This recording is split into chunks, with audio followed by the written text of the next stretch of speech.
Subramaniam's book on the military history of India is a good book, but contains many factual and analytical flaws.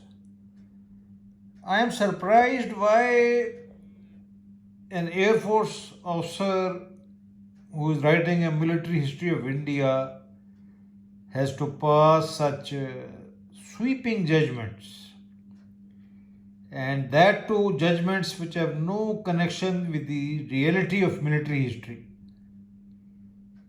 Now, Subramaniam states, and it's a false claim, quote, changed recruitment patterns were concurrently accompanied by a concerted drive at improving the quality of leadership by replacing officers of the East India Company with regular officers of the Crown and introducing compulsory professional military education.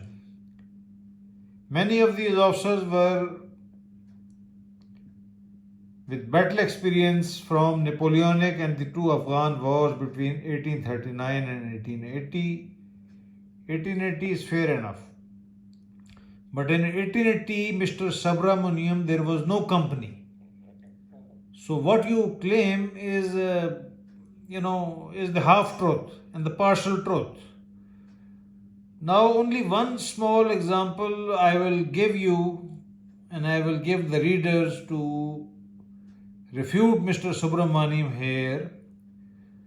If you study the most important war of 1857, when the largest British army till that date outside England was deployed in history, larger than Waterloo, larger than the Peninsular War, larger than the American War of Independence, the British Army generals and the officers were a total failure.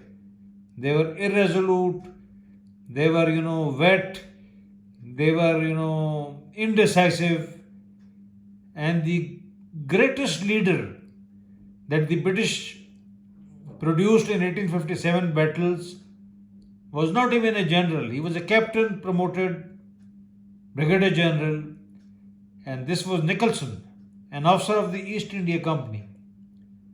So, denigrating East India Company and making false claims and judgments is unfair. The most serious test of the British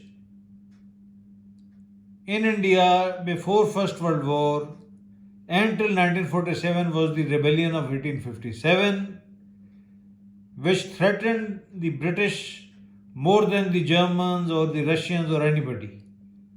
And in this conflict, the greatest, most decisive battle was fought at Delhi, where almost 75% casualties occurred. And this battle was led by Nicholson, a captain promoted brigadier general of the East India Company, and British officers had zero role. Even in terms of casualties, more than 65% casualties were sustained by the private army of the British East India Company. So I don't know how Subramaniam comes with such judgments, rather unfair. A last thing, Subramaniam's very claim of replacing officers of East India Company with regular officers is false, because most of the army of the British East India Company was the private army, almost 75% of the army. British officers only came with the British Army regiments hired by the East India Company. So there was no question of replacing the East India Company officers with British officers. Yes, the Commander-in-Chief used to be a British Army officers mostly. Maybe he brought some staff officers. But this claim of replacing is totally false. Of course, after 1857, the army of East India Company was merged with the British Army, and that is another story.